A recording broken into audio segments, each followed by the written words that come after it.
वल्क़लमि वमा यस्तुरून। नाज़रीन अस्सलामु अलैकुम वरहमतुल्लाहि वबरकातुहू। सीधी बात की ताज़ा तरीन खबरों में आपका इस्तकबाल है। आइए सबसे पहले आज की सुर्खियों पर नजर करते हैं। कर्नाटक में बुर्का और हिजाब खवातीन की तरक्की की राह में रुकावट नहीं, कनीज़ फातिमा का बयान। जज़ायर अंडमान व निकोबार आइलैंड्स के शहर पोर्ट ब्लेयर में अजीज बेलगामी की सदारत में एक यादगार मुशायरे और कवि सम्मेलन का इनेकाद। सलमान खान समेत 76 के खिलाफ मुजफ्फरपुर में मुकदमा दर्ज, फिरकावाराना माहौल खराब करने का इल्जाम। यूनानी प्रैक्टिस करने वाले मुस्लिम डॉक्टरों के साथ होने वाले तासुब पर हाईकोर्ट हैरत ज़दा। अर्शी कुरैशी दाइश मामले की समाअत बर्क रफ्तारी से जारी। नारायण स्वामी ने तेल की बढ़ती कीमतों की सख्त मजम्मत की। रविश का ब्लॉग, बयानों के वीर तेल की बढ़ती कीमत और रुपए की घटती वक़ात पर क्यों खामोश हैं। SC/ST एक्ट मामला, अशराफिया तंजीमों का भारत बंद, कई जगहों पर ट्रेन रोकी गई। दुनिया की 4 अहम करेंसियों के मुकाबले में रुपया मजबूत हुआ, जेटली का नया बयान। पाकिस्तान दहशतगर्दी खत्म करे तो हम भी नीरज चोपड़ा की तरह पेश आएंगे, बिपिन रावत का बयान। मॉब लिंचिंग पर सोशल मीडिया साइट्स की सीनियर एहलकार होंगी जिम्मेदार, बनेगा सख्त कानून। मसले कश्मीर का सियासी हल वक्त का तकाजा, खुसूसी पोजीशन का तहफ़्फ़ुज़ PDP की अव्वलीन तरजीह, महबूबा मुफ्ती का बयान। आसाम NRC शहरी साबित करने का दोबारा मौका फराहम करने पर अदालत का रुख नर्म, अगली समाअत 19 सितंबर को। मासूम बच्ची से असमदरी करके ब्लेड से बाजुओं पर किया 50 बार हमला, 4 मुलजिमीन को गिरफ्तार करने में पुलिस कामयाब। वसीम रिजवी का मुतनाज़ा बयान, हमजिन्स परस्ती पर सुप्रीम कोर्ट के फैसले से मदारिस के उलमा इकराम को मिली राहत। चेहरे का निकाब करने पर डेनमार्क में तुर्क मुसलमान खातून को जुर्माना। मैंने कब कहा कि असद को कत्ल करवा दिया जाए, ट्रंप की तरदीद। जापान में जल्जले के बाद जबरदस्त लैंडस्लाइडिंग, 120 जख्मी, 19 लापता। बरतानिया का फिलिस्तीनी पनाहगुज़ीनों के लिए 70 लाख पाउंड की इमदाद का ऐलान। कतर गैर मुल्कियों को शहरियत देने वाला पहला खलीजी मुल्क बन गया। इमरान खान का पाक अमेरिका ताल्लुकात की बहाली पर नेक ख्वाहिशात का इजहार, लेकिन अमेरिका की हर बात तस्लीम नहीं करेंगे। बसरा, इराकी फोर्सेस ने मुजाहिरीन से नई झड़पों के दौरान फिर फायरिंग कर दी। तुर्क जर्मन ताल्लुकात में बेहतरी लाने पर इत्तिफाक। नाज़रीन अस्सलामु अलैकुम वरहमतुल्लाहि वबरकातुहू। सीधी बात की ताज़ा तरीन खबरों में आपका इस्तकबाल है। मैं अंसार अजीज़ नदवी आज की खबरों की तफसीलात लेकर आपकी खिदमत में हाजिर हूँ। आइए खबरों की तफसीलात पर नजर करते हैं। पहली खबर कर्नाटक से है। कर्नाटक असम्बली में तवील अरसे के बाद मुस्लिम खातून की नुमाइंदगी हुई है। साबिक वजीर मरहूम कमरुल इस्लाम की अहलिया कनीज़ फातिमा गुज़श्ता 4 माह से असम्बली के अंदर और असम्बली के बाहर अपनी जिम्मेदारियों को निभा रही हैं। कनीज़ फातिमा हिजाब के साथ अवामी इजलास, मीटिंगों, तकरीबों में सरगर्मी के साथ शिरकत कर रही हैं।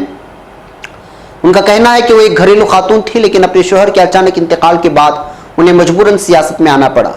कनीज़ फातिमा कहती हैं कि मुस्लिम खवातीन बुर्का और हिजाब में रहकर हर शोबे में खिदमत अंजाम दे सकती हैं। हैदराबाद से BA की तालीम हासिल करने वाली कनीज़ फातिमा गुलबर्गा की तरक्की के लिए कई मनसूबा रखती हैं। हाल ही में उन्हें women and child welfare committee कारकुन भी नामजद किया गया है। कर्नाटक में मरहूमा मुख्तारुन्निसा को पहली मुस्लिम MLA होने का एजाज़ हासिल है, जबकि नफीस फजल पहली मुस्लिम रियासती वजीर रही हैं। बल्दिया और पंचायतों में खवातीन को रिजर्वेशन दिए जाने के बाद सियासी मैदान में खवातीन की तरक्की के लिए राहें हमवार हुई हैं, लेकिन सियासत में दीगर तबकों के मुकाबले मुस्लिम खवातीन काफ़ी पीछे नजर आती हैं। कनीज़ फातिमा कहती हैं कि तालीम के मैदान में मुस्लिम लड़कियाँ तेज़ी के साथ आगे बढ़ रही हैं, लेकिन मुस्लिम खवातीन को निज़ाम हुकूमत, इंतज़ामिया, अदलिया और सियासत को बखूबी समझने की ज़रूरत है। अब खबर पोर्ट ब्लेयर से। चेतना और दायरे उर्दू अदब इन दोनों तंजीमों की जानिब से 25 अगस्त को टैगोर सभागार पोर्ट ब्लेयर में मुशायरा और कवि सम्मेलन का इनेकाद अमल में आया है, जिसमें शहर के शायरों और कवि हजरात ने शिरकत की और अपने गीत, गज़लें और मंजूमात माशरती तालमेल और इंसानी अक़दार की नज़र की। बेंगलुरु से तशरीफ़ लाने वाले हिंदुस्तान के मायनात शायर व अदीब अजीज़ बेलगामी रौनक महफिल बने। उनकी फ़िक्रंगेज़ गज़लों, उनके सहरंगेज़ तरन्नुम से सामईन मशहूर हो गए। अजीज़ बेलगामी ने इस मौके पर इजहार ख्याल करते हुए कहा कि आज माशरे में बाहमी खैर सगाली को बचाए रखने की जिम्मेदारी कलमकारों पर आयद होती है। ज़्यादा से ज़्यादा मुशायरे और कवि सम्मेलन मुनक़िद होते रहने चाहिए और तामीरी अफकार और नज़रियात को एक दूसरे तक पहुँचाने का काम जारी रहना चाहिए। चिन्मैया मिशन पोर्ट ब्लेयर के सदर सुरेंद्र प्रहलाद का प्रोग्राम के मेहमान खुसूसी थे। उन्होंने अपने इजहार ख्याल में कहा कि कविता और शायरी जिंदगी से जुड़ा हुआ एक दफीना है जिसकी हिफाजत और कदर कीमत को कायम रखने के लिए अदबी प्रोग्रामों का इनेकाद जरूरी है। मेहमान एजाजी जिला परिषद तालीमी और समाजी इंसाफ अंजुमन की सदर मरियम बीबी ने अपने खिताब में दायरे उर्दू अदब और चेतना की मुश्तरका काविशों की सताइश की और हर मुमकिन ताउन का यकीन दिलाया। इस मौके पर दायरे उर्दू अदब के ज़ेर एहतिमाम व्हाट्सएप के जरिए उर्दू सीखने वाले 6 तलबा को इस्नादी तौसीफ से नवाजा। उर्दू असबाक के दुरूस का एहतिमाम करने वाली समाजी कारकुन साजिदा जुबैर ने बताया कि मुस्तकबिल में इस दर्स उर्दू जबान की सरगर्मियों को वुसअत दी जाएगी। प्रोग्राम में मेहमान शायर अजीज बेलगामी, जिनके एजाज में मुशायरा व कवि सम्मेलन मुनक़िद किया गया था, के अलावा जिन शौरा और कवि हजरात ने अपने कलाम से सामीन को महसूस फरमाया, उनके अस्माए गिरामी ये हैं: अशोक कमावत, वयास मनी त्रिपाठी, मेहरुन्निसा, डीएम सावित्री, गोविंद राम तन्हा, शफीक रिजवी, जगदीश नारायण राय, इलियास ए खान और दुर्ग विजय सिंह दीप ने अपनी तख्लीकात पेश की। कवि सम्मेलन और मुशायरे की निजामत इलियास खान ने की। अब खबर मुजफ्फरपुर से है। सलमान खान के खिलाफ बिहार के मुजफ्फरपुर में केस दर्ज किया गया है। सलमान खान प्रोडक्शन कंपनी की फिल्म लवरात्रि यानी प्यार की रात को लेकर केस दर्ज किया गया है। इस मामले में सलमान खान समेत 76 दीगर लोगों को मुलजिम बनाया गया है। लवरात्रि फिल्म की टीम पर फिरकावाराना माहौल खराब करने का इल्जाम है। मुजफ्फरपुर की सीजीएम अदालत में सलमान खान के खिलाफ केस दाखिल किया गया है। इस केस में सलमान खान फिल्म के लीड हीरो आयुष शर्मा, वरीना हुसैन, अंशुमान झा, राम कपूर समेत 76 लोगों के खिलाफ नामजद केस दर्ज कराया गया है। वाज़ेह है कि इससे कबल भी फिल्म के नाम को लेकर काफी हंगामा किया जा चुका है। लवरात्रि को लेकर के वीएचपी ने कहा था कि फिल्म से हिंदुओं के मजहबी जज्बात मजरूह हो सकते हैं, इसलिए उसकी स्क्रीनिंग न होने दी जाएगी। अब खबर मुंबई से।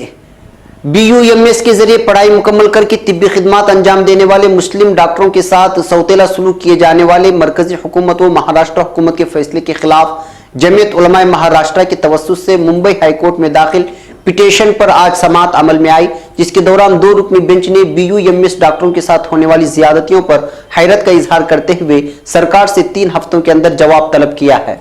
आज मुंबई हाईकोर्ट की 2 रुकनी बेंच की जस्टिस RM सावंत और के स्नो ने के रूबरू पिटीशन की समाअत अमल में आई, जिसके दौरान एडवोकेट अफरोज सिद्दीकी ने अदालत को बताया कि रियासत हुकूमत और मरकज हुकूमत की हिदायत पर सूबे में BAMS डॉक्टरों की भर्ती कर रही है, जबकि BUMS डॉक्टरों को नजरअंदाज कर दिया गया है। हालांकि कानून के मुताबिक दोनों डिग्री यकसा हैं। एडवोकेट अफरोज सिद्दीकी ने अदालत को मजीद बताया कि इस मामले की गुज़श्ता समाअत पर रियासती सरकार की नुमाइंदगी करते हुए सरकारी वकील ने मरकजी हुकूमत की जानिब से मौसूल होने वाली हिदायत आज अदालत में दाखिल करने का यकीन दिलाया था, लेकिन आज सरकारी वकील ने अदालत में कोई भी दस्तावेजात दाखिल नहीं किए। एडवोकेट अफरोज सिद्दीकी ने मुंबई हाईकोर्ट को बताया कि नेशनल हेल्थ मिशन के तहत मरकजी हुकूमत ने महाराष्ट्र के मुख्तलिफ अजला में 1336 डॉक्टरों की तकर्रुरी किए जाने का अमल शुरू किया है, लेकिन BUMS यानी यूनानी और BAMS आयुर्वेदिक को बराबर का दर्जा हासिल होने के बावजूद उन असामियों के लिए सिर्फ आयुर्वेदिक डॉक्टरों को ही अहल करार दिया गया है, जो सरासर BUMS डॉक्टरों के साथ नाइंसाफी है। एक और खबर मुंबई से। दाइश से ताल्लुक रखने और नौजवानों को मजहब तब्दील करा के दाइश में भर्ती कराने के इल्जाम में गिरफ्तार अर्शी कुरैशी के मुकदमे की समाअत मुंबई स्टेशन अदालत में बर्क रफ्तारी से जारी है। आज अदालत में इस्तिगासे की जानिब से पेश किए गए मजीद 2 गवाहों की गवाही मुकम्मल हो गई और दिफा की जानिब से मुनसिफाना तरीके पर जरह और बहस की गई। अदालत ने अगली तारीख 11 सितंबर मुकर्रर की है। इस बात की इत्तला आज यहाँ इस केस की पैरवी करने जमीयत उलमाए महाराष्ट्र लीगल सील के secretary senior criminal lawyer advocate Pathan Tahoor Khan ने दी है। मजीद तफसीलात देते हुए उन्होंने कहा कि इससे कबल इस केस से मुतालिक चंद गवाह 1 सितंबर 2011 को अदालत में इस्तिगासे की जानिब से पेश किए गए थे और इस पर हमारी लीगल टीम ने बहस और जरह मुकम्मल की थी और अदालत ने अगली समाअत के लिए 5 सितंबर की तारीख मुतय्यन की थी। चुनांचे आज इस मुकदमे की समाअत अमल में आई। वाज़ेह रहे कि अर्शी कुरैशी पर केरला और मुंबई दोनों मकामात पर नौजवानों को दाइश में भर्ती करने, जहनसाजी और दीगर इल्जामात के तहत मुकदमात दर्ज किए गए थे, जिसमें अर्शी कुरैशी और रिजवान खान दोनों की जमानत केरला से इब्तिदाई मरहले में हो चुकी थी। कुछ दिन बाद रिजवान खान की रिहाई मुंबई केस से अमल में आई। अब खबर पुडुचेरी से। पुडुचेरी के वजीर आला वी नारायण स्वामी ने मुल्क में पेट्रोलियम मसनूआत, पेट्रोल और डीजल की रोज बरोज बढ़ती कीमतों की सख्त मजम्मत की है। मिस्टर नारायण ने बुध की रात जारी एक प्रेस रिलीज में कहा कि पब्लिक सेक्टर की तेल कंपनियों ने तेल की कीमतों में इजाफा किया है, जिससे आवाम को परेशानियों का सामना करना पड़ रहा है।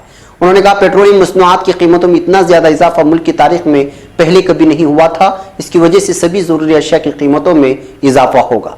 वज़ीर आला ने कहा कि यूपीए हुकूमत के वक्त खलीजी ममालिक में जंग और अंदरूनी खलफशार के बावजूद अवाम के मफाद के पेश नज़र पेट्रोलियम मसनूआत की कीमतों को काबू में रखा गया था। उन्होंने पेट्रोलियम मसनूआत की कीमतें बढ़ाए जाने की सख्त मजम्मत की और इजाफे को फौरन वापस लेने का मुतालबा किया। अब मशहूर सहाफ़ी रवीश कुमार के ब्लॉग से एक छोटा सा इख्तिबास है। वो लिखते हैं, खिताबत के मास्टर कहे जाते हैं वज़ीर आज़म नरेंद्र मोदी। 2013 के साल में जब वो डॉलर के मुकाबले हिंदुस्तानी रुपए के गिरने पर दहाड़ रहे थे, तब लोग कहते थे कि वाह मोदी जी वाह, ये हुई तकरीर। ये तकरीर नहीं, मुल्क का राशन है। हमें बोलने वाला रहनुमा चाहिए, पेट को राशन नहीं भाषण चाहिए। ये बात भी उन तक पहुंची होगी कि पब्लिक में बोलने वाले रहनुमा की डिमांड है। बस उन्होंने भी बोलने में कोई कमी नहीं छोड़ी। पेट्रोल महंगा होता था, मोदी जी बोलते थे। रुपया गिरता था, मोदी जी बोलते थे। ट्वीट पर रिट्वीट, डिबेट पर डिबेट। 2018 में हम इस मोड़ पर पहुंचे हैं जहां 2013 का साल कौमी फराड का साल नजर आता है, जहां सब एक दूसरे से फराड कर रहे थे। 2014 आया, अखबारों में मोदी जी की तारीफ लिखना कम हो गया। जो तारीफ नहीं लिखा उसका लिखने का काम बंद हो गया। 2 एंकरों की नौकरी ले ली गई, कुछ मुदीरान किराने कर दिए गए, मीडिया को खत्म कर दिया गया। गोदी मीडिया के दौर में मैदान साफ है, मगर वज़ीर आज़म पेट्रोल से लेकर रुपये पर बोल नहीं रहे हैं, नोटबंदी पर बोल नहीं रहे हैं। अभी तो मौका है पहले से भी ज्यादा कुछ भी बोलने का। नौजवानों को नौकरी ही तो नहीं मिली, तकरीर तो मिल ही सकती है। विश्वगुरु का मीडिया भांड हो गया है, बेहया हो गया है। मीडिया कमजोर किया गया ताकि आवाम को कमजोर किया जा सके। जब एंकर को हटाया जा सकता है तो सवाल पूछने वाले आवाम तो 2 लाठी में साल भर खामोश रहेगी। यही हिंदुस्तान चाहिए था ना, यही हिंदुस्तान है। यहाँ आपके आंखों के सामने क्या वज़ीर आज़म 2013 की अपनी तकरीरों से परेशान हैं या फिर 2019 के लिए उससे भी अच्छी तकरीर लिखने में लगे हुए हैं? वज़ीर आज़म तब तक इतना तो कर सकते हैं कि पुरानी तकरीरों को ही ट्वीट कर दें, बोल दें कि जो तब बोला था वही आज सही है। बार बार क्या बोलना, आप ये मानकर सुन लें कि ये 2018 नहीं 2013 है। महानायक बार बार नहीं बोला करते हैं, वो तभी बोलते हैं जब उनको सुनाना होता है, तब नहीं बोलते जब उनको जवाब देना होता है। क्या उनकी तकरीर उनको सता रही है? कई बार ऐसा होता है। श्री श्री रविशंकर तो $1 40 रुपए का करवा रहे थे, पता नहीं वो अपने शागिर्दों और चेलों का मुकाबला कैसे करते होंगे। रामदेव तो नौजवानों को 35 रुपए लीटर पेट्रोल दिलवा रहे थे, अब वो भी खामोश हैं। उनका विश्वगुरु हिंदुस्तान खामोश है। इसी बुज़दिल इंडिया के लिए रामदेव नौजवान को 35 रुपए लीटर पेट्रोल भरवा रहे थे, अब 86 रुपए फी लीटर पर किसी को कोई तकलीफ नहीं है। वज़ीर आज़म को क्या अचानक याद आ जाता है? अचानक याद आ जाता होगा कि अरे गुजरात इंतखाब में साबरमती में पानी में उतरने वाला जहाज उतारा था, वो दोबारा क्यों नहीं उतरा? कोई इज्जत तो नहीं रही? चकोटी काटने लगते होंगे। यार जरा पता करो, पूछने वाले सारे एंकर हटा दिए गए ना, कोई बचा है तो उसको भी निकलवा दो। अब खबर नई दिल्ली से। मरकजी हुकूमत के जरिए SC/ST एक्ट को लेकर सुप्रीम कोर्ट के हालिया फैसला पलटले जाने के खिलाफ कई अशराफिया तंजीमों ने आज भारत बंद का ऐलान किया है। इस बंद का सबसे ज्यादा असर मध्य प्रदेश, उत्तर प्रदेश और बिहार में देखने को मिल रहा है। इन रियासतों में कई जगह ट्रेनों को रोका गया, कई जगहों पर मुजाहिरीन सड़क पर उतरकर मुजाहिरा कर रहे हैं। मध्य प्रदेश के 10 जिलों में सिक्योरिटी इंतजाम को देखते हुए दफा 144 लगा दी गई है। इन अजला में दफा 144 भारत बंद के अगले 3 दिन यानी 7 सितंबर तक लगी रहेगी। इसके अलावा रियासत में कई जगहों पर पेट्रोल पंप भी बंद रखने का फैसला किया गया। मध्य प्रदेश में फिलहाल तशद्दुद की कोई खबर नहीं है। खबर रसा एजेंसी ANI के मुताबिक पुलिस सोशल मीडिया पर भी नजर बनाए हुए हैं। NC के सदर रामशंकर कठरिया ने SC/ST एक्ट के खिलाफ इस मुजाहरे को सियासी तौर पर तरगीब शुदा बताया है। गौरतलब है कि सुप्रीम कोर्ट ने कुछ महीने पहले SC/ST एक्ट में तब्दीली करते हुए कहा था कि इन मामलों में फौरन गिरफ्तारी नहीं की जाएगी। कोर्ट ने कहा था कि शिकायत मिलने पर फौरन मुकदमा भी दर्ज नहीं किया जाएगा, बल्कि पहले मजिस्ट्रेट जांच होगी और फिर तय किया जाएगा कि मामला दर्ज किया जाए या नहीं। सुप्रीम कोर्ट के इस फैसले के बाद दलित तंजीमों ने मुजाहिरा किया था। उसके बाद मरकजी हुकूमत ने बिल लाकर कानून को उसकी पहली वाली सूरत में ही बहाल कर दिया है। इससे अशराफिया कम्युनिटी के लोग नाराज हैं। खबर नई दिल्ली से। वजीर खजाना अरुण जेटली ने कहा है कि रुपए की गिरावट में घरेलू अवामिल का कोई रोल नहीं है और यह आलमी अवामिल की वजह से गिर रहा है। जरूरत के मुताबिक रिजर्व बैंक कदम उठा रहा है। जेटली ने यहां सहाफियों से कहा कि दुनिया की बेशतर करेंसियां डॉलर के मुकाबले कमजोर हुई हैं, सिर्फ हिंदुस्तानी करेंसी ही डॉलर के मुकाबले कमजोर नहीं हुई। रुपया बल्कि दुनिया की दीगर अहम करेंसियों के मुकाबले मजबूत हुआ है या मुस्तहकम है। उन्होंने कहा कि अमेरिका की पॉलिसियों की वजह से वहां डॉलर की आमद से उसकी करेंसी मजबूत हुई है, उसका असर पूरी दुनिया पर हो रहा है। उन्होंने कहा कि दुनिया की 4 अहम करेंसियों के मुकाबले में रुपया मजबूत हुआ है। उन्होंने जल्द ही रुपये में सुधार लाने की उम्मीद जाहिर करते हुए कहा कि दुनिया की सबसे तेज रफ्तार से आगे बढ़ने वाली मईशत उसके लिए जल्दबाजी में कदम नहीं उठा सकती। एक और खबर नई दिल्ली से। आर्मी चीफ बिपिन रावत ने बुध को कहा है कि अगर पाकिस्तान दहशतगर्दी का सफाया करे तो फौज भी उसके साथ नीरज चोपड़ा की तरह पेश आएगी। बता दें कि एशियन गेम्स में जेवलिन थ्रो में गोल्ड मेडल वाले जीतने वाले नीरज चोपड़ा ने जीत के बाद आगे बढ़कर कांसा जीतने वाले पाकिस्तानी खिलाड़ी से हाथ मिलाया था। नीरज चोपड़ा की तस्वीर काफी वायरल हुई थी और सोशल मीडिया पर उनके इस कदम की काफी तारीफ भी हुई थी। एशियन गेम्स में मेडल जीतने वाले फौज के खिलाड़ियों की एजाजी तकरीब में रावत ने कहा कि कश्मीर में 2017 में हालात पहले के मुकाबले में बेहतर हुए थे और 2018 में और भी बेहतर हुए हैं। जब उनसे पूछा गया कि क्या हिंदो पाक सरहद पर खेल के जज्बात का मुजाहरा नहीं किया जा सकता, उसके जवाब में उन्होंने कहा उन्हें पहला कदम उठाना होगा, उन्हें दहशतगर्दी को रोकना होगा।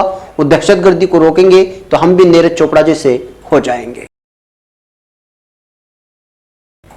एक और खबर नई दिल्ली से। मुल्क में हुजूमी तशद्दुद के बढ़ते वाकयात पर सोशल मीडिया कंपनियों जैसे फेसबुक, व्हाट्सएप के अफसरों की भी जवाबदेही तय की जा सकती है। मॉब लिंचिंग के वाकयात पर काबू पाने के तरीकों का मशवरा देने के लिए बनाई गई सेक्रेटरियों की कमेटी का एक अहम मशवरा हुआ है। मुल्क भर में इस तरह के पुरतशद्दुद वाकयात को रोकने के लिए हुकूमत जल्द ही सख्त कानून बनाने की तैयारी कर रही है। इस मामले के लिए तश्कील वज़रा ग्रुप कमेटी की पहली मीटिंग वज़ारत दाखिला में हुई। वज़रा ग्रुप को सेक्रेटरी सतह की कमेटी की रिपोर्ट की मालूमात दी गई है। इस अहम मीटिंग में वज़ीर दाखिला राजनाथ सिंह, वज़ीर खारिजा सुषमा स्वराज, वज़ीर ट्रांसपोर्ट नितिन गडकरी, IT वज़ीर रविशंकर प्रसाद और दाखिला सेक्रेटरी समेत कई आला अफसरान शरीक थे। मॉब लिंचिंग पर वज़रा ग्रुप की कमेटी के सरबराह वज़ीर दाखिला राजनाथ सिंह हैं। इस मीटिंग में मॉब लिंचिंग पर सेक्रेटरी सतह की कमेटी की रिपोर्ट पर तबादला ख्याल किया गया है। अब खबर जम्मू कश्मीर से। PDP सदर और साबिका वज़ीर आला महबूबा मुफ्ती ने रियासत जम्मू कश्मीर के खुसूसी पोजीशन के तहफ़्फ़ुज़ को पार्टी की अव्वलीन तरजीह करार देते हुए कहा है कि BJP के साथ दौरान हुकूमत PDP ने कभी भी अपने बुनियादी एजेंडे के साथ समझौता नहीं किया। महबूबा मुफ्ती जो कि सूबे जम्मू के तफसीली दौरे पर हैं ने सरहदी जिला पुंछ में पार्टी वर्करों से खिताब करते हुए कहा, जम्मू कश्मीर रियासत का हर शख्स इस हकीकत से वाकिफ है कि PDP ने रोज़ अव्वल से जम्मू कश्मीर के देरपा हल के लिए मुज़ाकरात और मुफाहमत अमल शुरू करने की बात की है। पार्टी दफा 370 के तहफ़्फ़ुज़ के लिए सफ़े अव्वल में है। उन्होंने मजीद कहा कि साल 2014 के इंतखाबात के बाद BJP के साथ हुकूमत साजी के वक्त जो कि एजेंडा ऑफ अलायंस बनाया गया, उसमें वाज़ेह तौर पर लिखा है कि दफा 370 और रियासत को हासिल खुसूसी पोजीशन के साथ कोई छेड़छाड़ न की जाएगी। अब खबर आसाम शहरियत के सिलसिले में है। आसाम शहरियत के ताल्लुक से 5 अलग अलग मामलों में सुप्रीम कोर्ट में जस्टिस रंजन गोगोई और जस्टिस एम नरीमन की 2 रुकनी बेंच में आज जब समाअत का आगाज हुआ तो जमीयत उलमा हिंद और आमसू की तरफ से senior advocate Kapil Sibal, senior advocate Salman Khurshid, वकील ऑन रिकॉर्ड फजल अयूबी पैरवी के पेश हुए।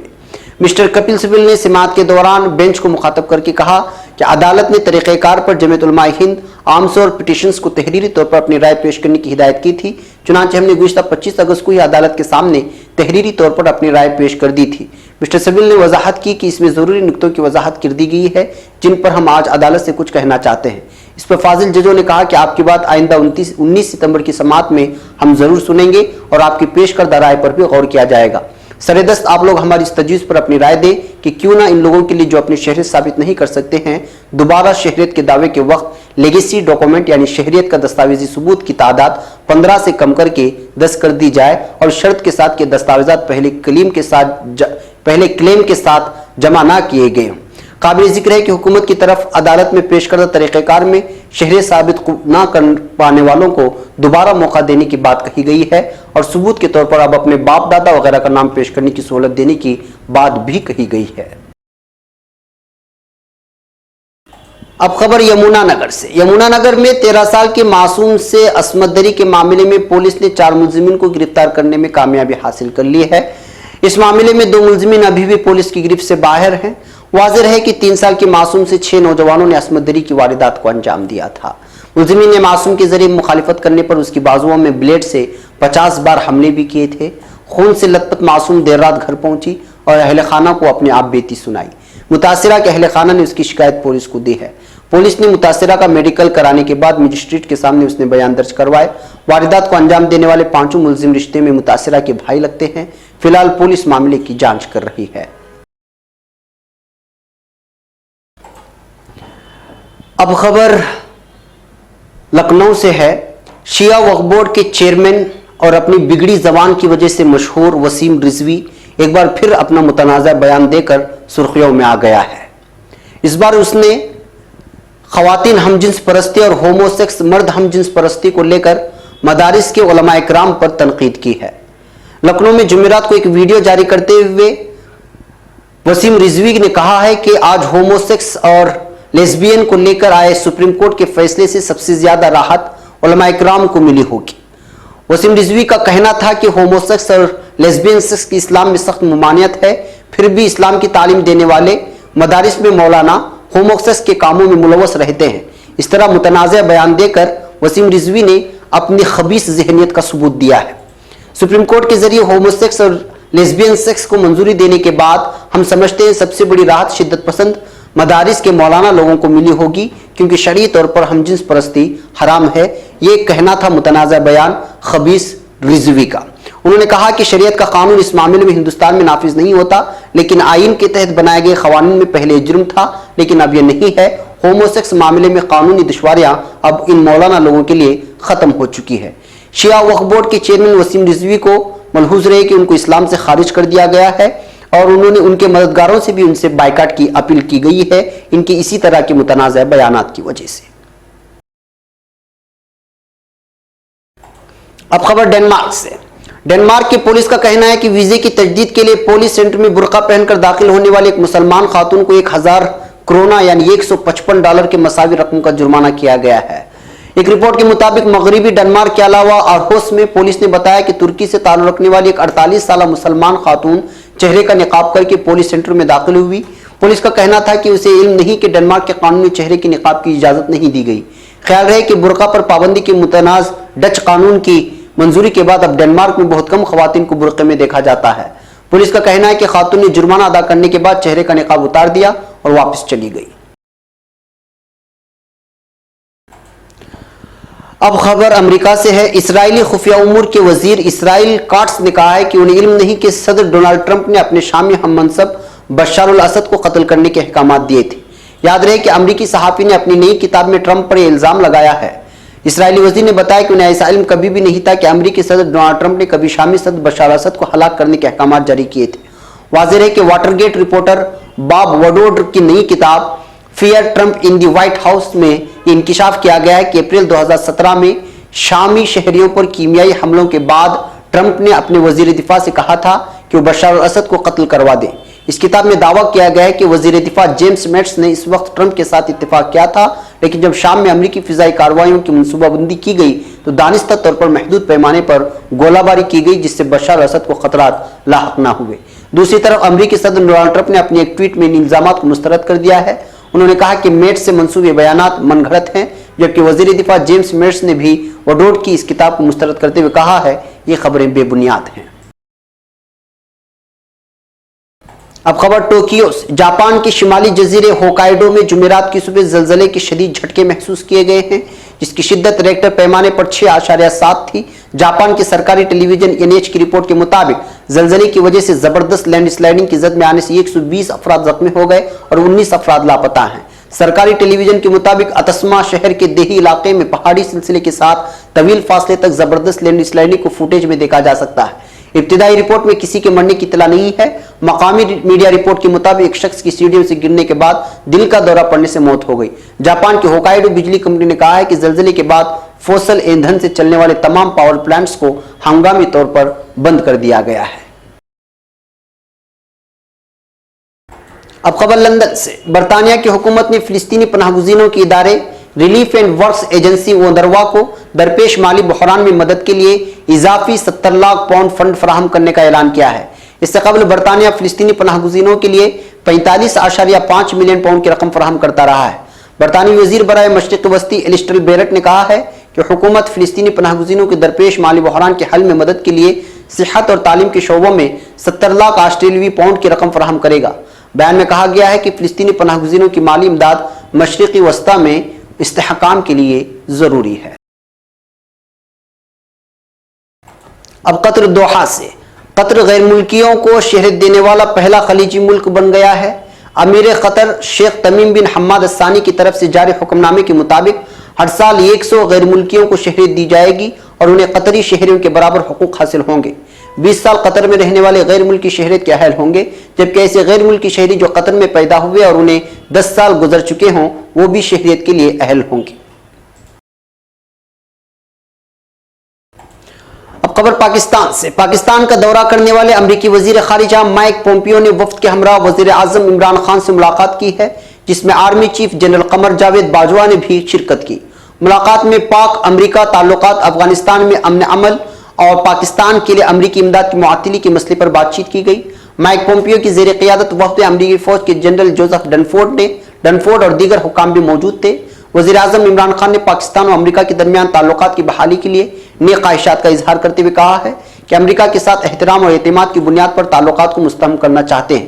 पाक अमरीका ताल्लुकात के हवाले से इमरान खान का कहना था कि पाकिस्तान अमरीका के साथ एहतराम और एतमाद की बुनियाद पर ताल्लुकात को मुस्तहकम बनाने का ख्वाहिशमंद है। उन्होंने कहा कि तमाम हमसायों समेत खित्ते के ममालिक के साथ अमन पर मबनी ताल्लुकात चाहते हैं। वज़ीर आज़म इमरान खान ने कहा कि पाकिस्तान अफगानिस्तान में अमन और इस्तेहकाम का ख्वाह है। सिफाती ज़राए के मुताबिक अमरीकी वज़ीर ख़ारिजा माइक पोम्पियो ने इमदाद की बहाली के लिए एक मरतबा फिर डू मोर का मुतालबा किया। ताहम पाकिस्तान ने दो टोक अंदाज में अमरीका का मुतालबा मुस्तरद करते हुए वाज़ेह कर दिया कि इसकी हर बात तस्लीम नहीं की जा सकती। अब खबर बसरा से। इराक के जुनूबी शहर बसरा में बुध को सिक्योरिटी फोर्सेस ने मुजाहिरीन के साथ झड़पों के दौरान में दोबारा फायरिंग कर दी है। गुज़िश्ता रोज सिक्योरिटी फोर्सेस की बराह रास्त फायरिंग से 6 मुजाहिरीन हलाक और कम से कम 30 जख्मी हो गए थे।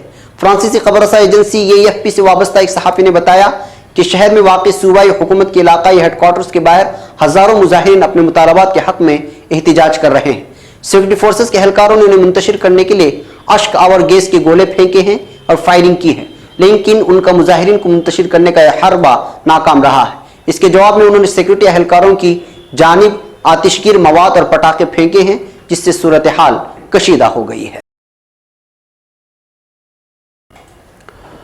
अब खबर तुर्की से।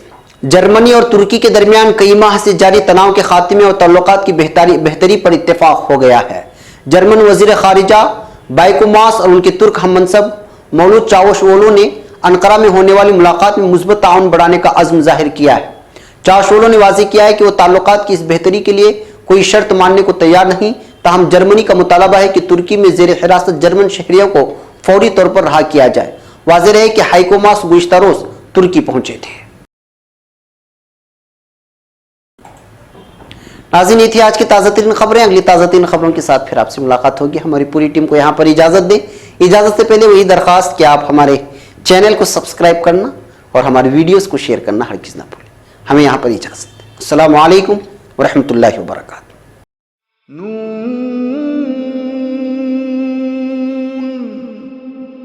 वल क़लम वमा यस्तूरून।